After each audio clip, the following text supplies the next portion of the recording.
Too scared to look at me now?" The cadet's voice rang out, cocky and cruel, as he held the fake pistol to her head. Around him, a dozen young men in uniform burst into laughter, egging him on, their voices bouncing off the walls of the training yard. But she didn't blink, didn't move. Her jaw was set, her eyes forward, not a flicker of fear on her face, just complete suffocating silence.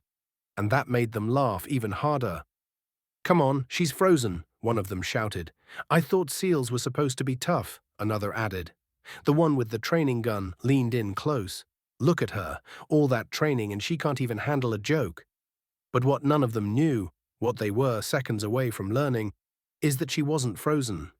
She was calculating. Her name was Commander Elise Rourke, the first female Navy SEAL to lead Black Ops in 2 separate war zones.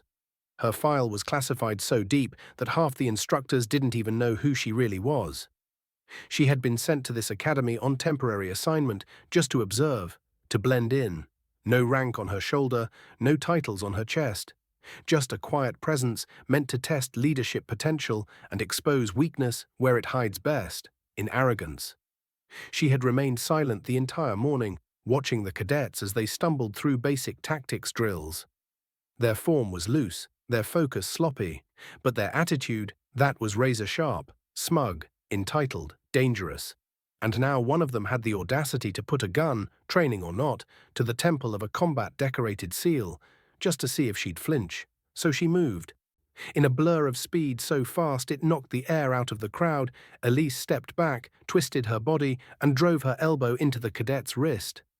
The gun dropped. Before it even hit the ground, she'd swept his legs out, spun him face down, and had a knee pressed into the center of his back. His arm twisted behind him in a position so painful it made him yelp like a kicked dog. "Still think this is a game?" she said, her voice sharp as steel. The yard went dead silent. The other cadets stared, frozen. One dropped his water bottle, another took a step back without realizing it. They were trained to respect rank, to memorize procedures. But this was real. This was war born into movement. Every inch of her posture screamed lived experience. She stood slowly, letting the cadet scramble to his feet, humiliated and speechless. Then Elise turned and faced the group. "That was a rubber gun. If it were real, you'd be scraping your buddy's brains off your boots. You laugh at discipline. You mock your duty. But you forget something. Our enemies don't play games." No one dared speak. She took one step forward. "You think this uniform is a costume.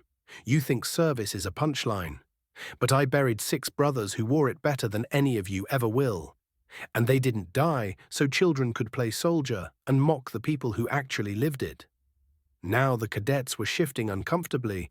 The laughter had long since died. The silence wasn't awkward. It was reverent. One of the younger cadets finally whispered, "Commander, we didn't know who you were." She nodded. "You weren't supposed to, but I did expect you to respect the uniform, no matter who was in it." Another cadet, the tallest, finally stepped forward. "Mom, I'm sorry, we were wrong, all of us."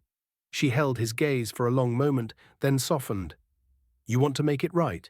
Start by learning something that can't be taught in any manual. Respect is earned through humility, not noise. You're not here to impress anyone. You're here to earn the right to stand beside people you'd trust with your life." The rest of the cadets nodded, slowly. No one laughed now, no one dared. Because in 5 seconds, they had gone from mocking a stranger to realizing they had disrespected a legend.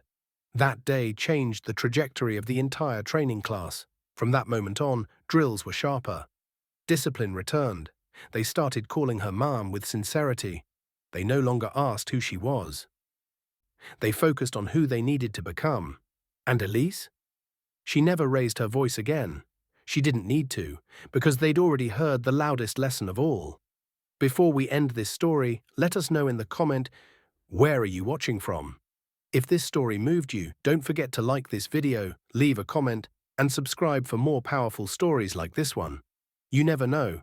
The next one might just change your life.